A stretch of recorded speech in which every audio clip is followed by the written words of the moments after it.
What do Canterbury, Durham, Exeter, Lincoln, Truro, Wells and Winchester have in common? The obvious answer is they all have world-renowned cathedrals, but none of them has ever had a decent football team. It's almost an unwritten rule of English football, you can't have both. Exeter and Lincoln tend to bounce around Leagues 1 and 2. Truro sometimes rear their heads in the National League when they're not lurching from one crisis to another. Winchester City play at level 8, Wells City are at level 10, and Durham and Canterbury are down at level 11. Arguably Coventry are the only ones to really buck the trend. And I know there's St Paul's Cathedral, but London doesn't count because I said so. The one I haven't mentioned yet, with arguably the most impressive cathedral of all, is Salisbury, and that's where we're going today. Salisbury is extremely popular with tourists, and parking is an absolute nightmare on a Saturday, so we're letting the train take the strain. Here's the aforementioned cathedral. It's pretty impressive inside and out.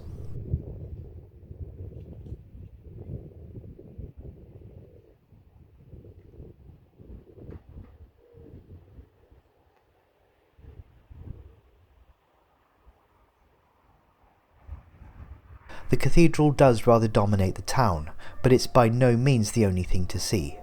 This, for example, is Elizabeth Gardens, which garnered international attention in 2018 when it became the location of a Novichok poisoning.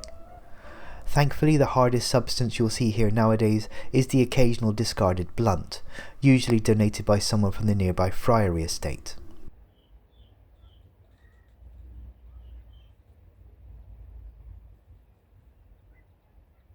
Down the road is a village called Downton, and if you stay in Salisbury long enough, you can bet your life that at least one American tourist will ask you if that's where Downton Abbey is.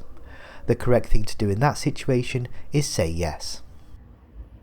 Stonehenge is just up the road as well, but I'm guessing you know what that looks like, so I won't show it to you.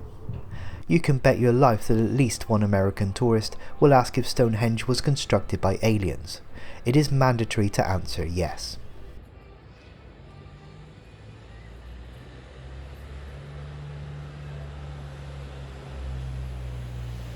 This won't be familiar to tourists. It's called Churchill Gardens.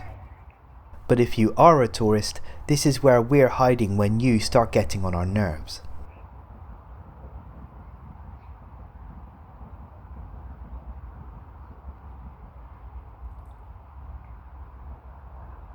The ground itself is a little out of town, in an area called Old Sarum, so named because that's where Salisbury used to be. So we better catch a bus and get there. This is the Raymond McKenhill Stadium, known to locals as the Raymac. It has a capacity of 5,000 and an average attendance of about 1,000. But that might be raised slightly today, because it's the first home game of the season and rumour has it there might be a world famous player on the pitch. Advance warning, don't get your hopes up. Salisbury FC is a phoenix club, assembled from the ashes of Salisbury City, which existed from 1947 to 2015 when the club entered liquidation. Those of you with very sharp memories might remember 2006, when Salisbury, then of the Conference National, or the National League or whatever it was called back then, took Nottingham Forest to a replay in the second round of the FA Cup. Sadly, years of mismanagement and overspending saw the club go into a tailspin during the following years, and Salisbury City ceased trading less than a decade later. Salisbury FC was formed in its stead, and the club began life again in the Wessex League, slowly climbing up the divisions to the National League South, where they reside today. Their opponents have had a different path altogether. Dagenham Redbridge was the result of a merger between Dagenham FC and Redbridge Forest in 1992. The new club quickly ascended the non-league system, achieving promotion to League 2 in 2007 and League 1 in 2010. Sadly, they found life in the Football League rather challenging, and relegation back to non-league followed in 2016. After one or two spirited attempts at returning to the EFL, Dagenham and Redbridge found themselves being overtaken by other non-league clubs, and another relegation followed in 2025. The world-famous name I mentioned earlier is Andy Carroll, the injury-prone former Liverpool, Newcastle and England striker. As the teams come out to warm up, I notice he's not on the pitch. Turns out he's living up to his reputation and he's done his hamstring. As the teams emerge, let's see who has made it. The most recognisable name in Salisbury's starting 11 is player-coach Matty Taylor, who had a decent career in the EFL, particularly at Bristol Rovers and Oxford United. Taylor Foran is a product of the Arsenal Academy, and on the bench is Hayden Muller, who played in the Europa Conference League for Dundalk in Ireland. No Andy Carroll for Dagenham today, but Plymouth Argyle and Kidderminster Harriers fans might remember Ashley Hemmings, who brings a wealth of experience to the Daggers front line. They've experienced at the back too, particularly Paul Kalambayi, who played over 100 games for AFC Wimbledon. On the bench is Dylan Stevenson, who has played for Newcastle United and Hamilton Academicals.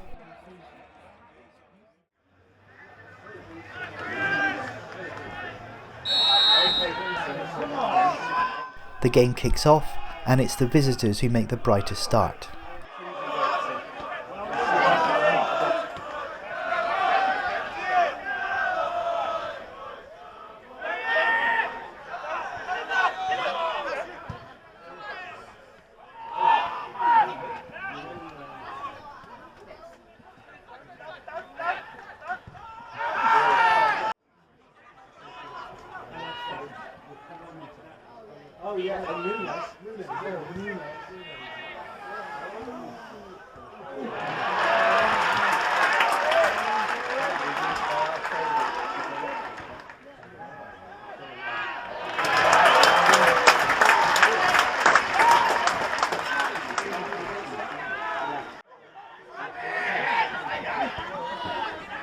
Despite that, there is a lack of quality. And sorry to say it, but there will be a running theme throughout this match.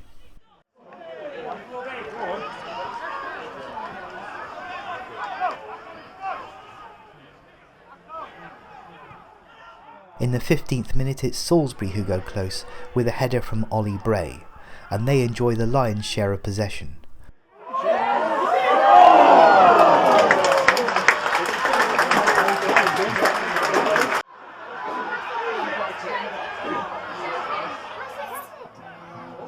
But Dagenham look dangerous on the break.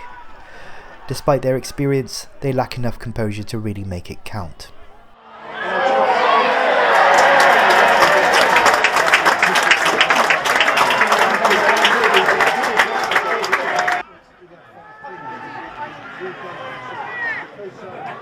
On the half hour, Dagenham come closest yet.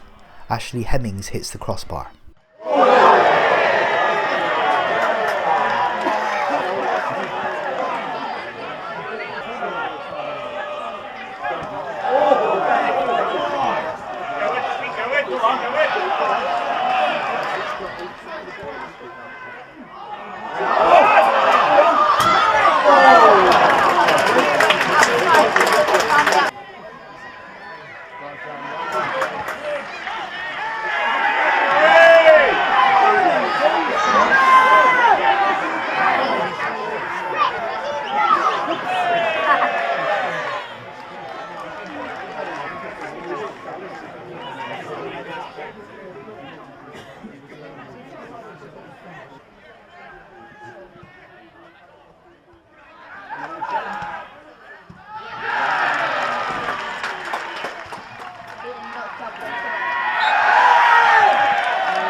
By half-time, chances are becoming fewer and farther between, and neither side looks like breaking the deadlock.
The second half continues in the same vein.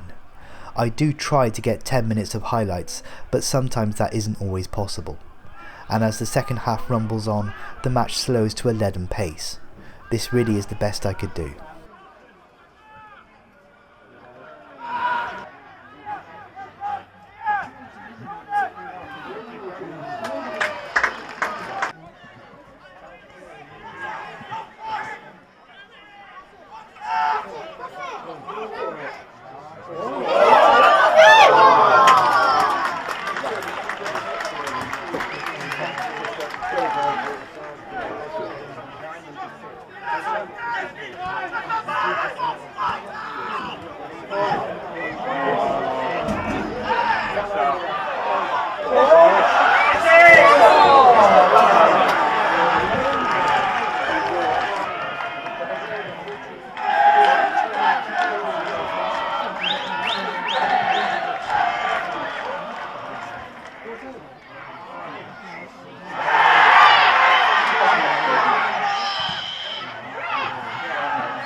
Oh my God, pick it up!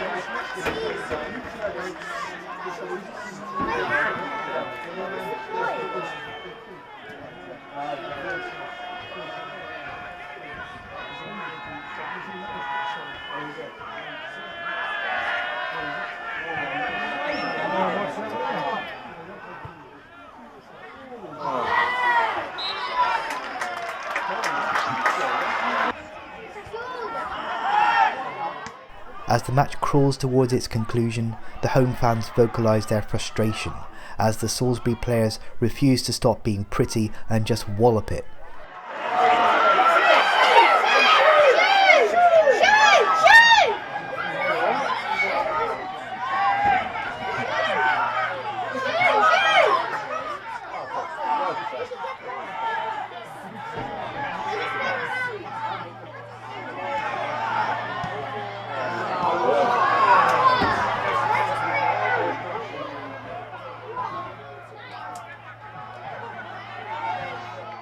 Salisbury do eventually wallop it, and now we understand their reluctance.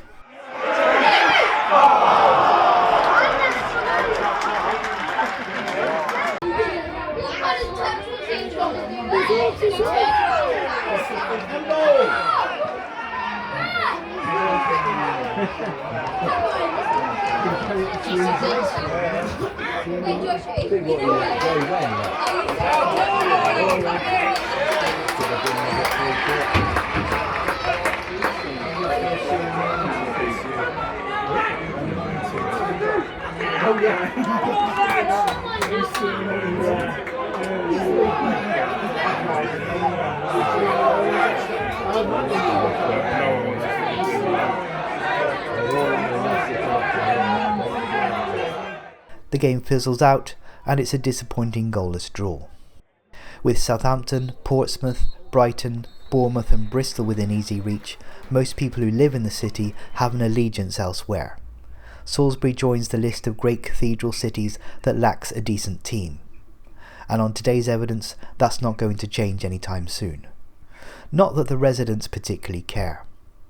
To be fair, if I had scenery like this on my doorstep, I probably wouldn't care either. Thank you for watching.